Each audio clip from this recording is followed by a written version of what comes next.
2018, and as you can see, I am on the very busy Axis stand, which has been redesigned for this year. We have got a cracking few days ahead of us, loads of really interesting people to speak to, lots of new solutions to look at. So what are we waiting for? Let's crack on.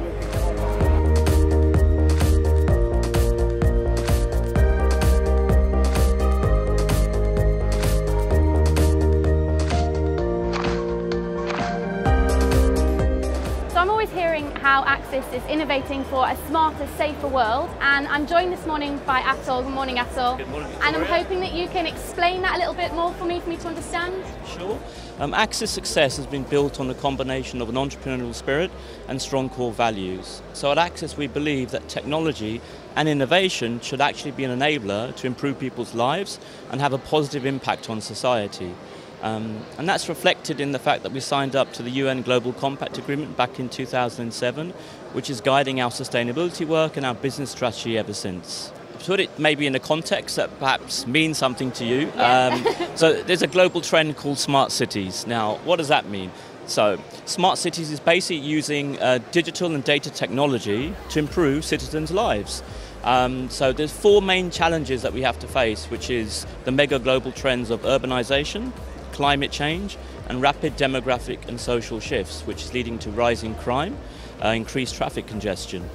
So how can the Axis vision help with that to improve people's lives? One example is we have some smart traffic analytics that we're showcasing at IFSEC, and that helps to optimize traffic flows and reduce traffic congestion through automatic real-time incident detection.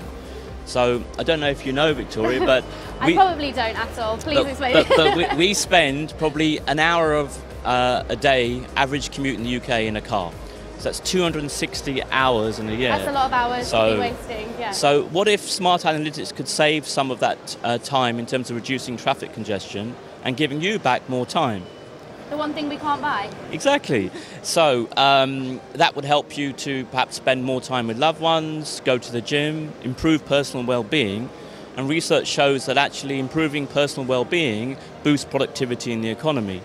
And really at Axis, we don't just believe that our business strategies should innovate for a smarter, safer world, we also believe that innovative solutions should also help.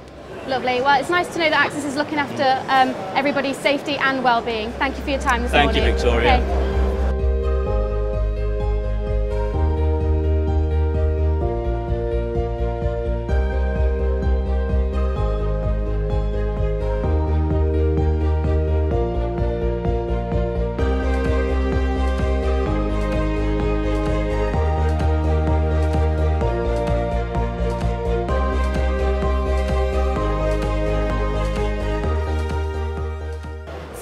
I was talking to Atul earlier and he mentioned sustainability. Yeah. Now, you're the guy to talk to about this. Do you really think sustainability and business can work hand in hand to be successful? Absolutely. I'm totally convinced that it has to be functioning in that way together. I think the way we've been looking at businesses in the past has to change in terms of how we will judge them in the future. There's something called the triple bottom line, where you actually focus on not only the profits of a company, but also how people, planet and profit function as one within a company.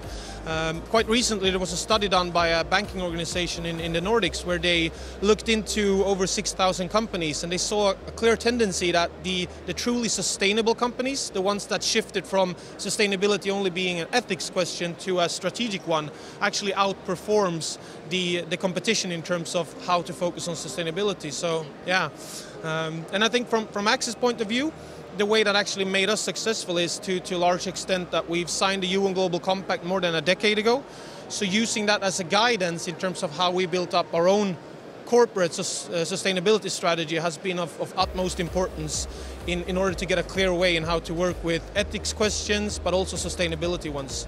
There's a new legislation coming up, so June next year, 2019, there will be more substances added to the ROHS, and I think Axis has to continue to lead the way in terms of phasing out the plastics and the materials that we don't want in the products. I think we had over 92 or 93% last year of our sold cameras that actually were PVC free. So I think we need to continue on that path in the future as well. Yeah, well that sounds great to me. It is. Thank you for sharing your thoughts on that. Thank you. Hi John, here we are again. Nice to see you. So what's different from last year? How how we're stepping into the future this year? Well, you'll have noticed a different shape, Stan. What we did, we looked at what we were doing. We talked to a lot of end users. End users drive our innovation. We're an innovation organisation. Axis is all about its values. Its values say that we need to evolve new solutions, and that's what we're trying to do here today. We're showing IoT devices in action. What's different about that? Well, it's not traditional access control. It's all about finding value. It's all about teasing out value in the systems we put together and the devices we connect together, and you'll see a great deal of that on the stand this year. We're taking learned situations from end users, we're applying those to our products and our software, and we're coming up with solutions which we think will demonstrate how we can add value. And talking to the other guys here today, it seems like it's really at your core value to kind of look and listen to everything that's going on around you, obviously listening to the customers and environmentally, things like that as well. Absolutely. Core values drive Axis. Our core values are always evolving, so this year we're looking at cybersecurity, we're looking at GDPR. That's in our DNA anyway. We're an IT company, so we develop solutions and products that meet those requirements. Our criteria is evolving as our end users change their requirements. So as their requirements change, we protect their investments by developing new solutions.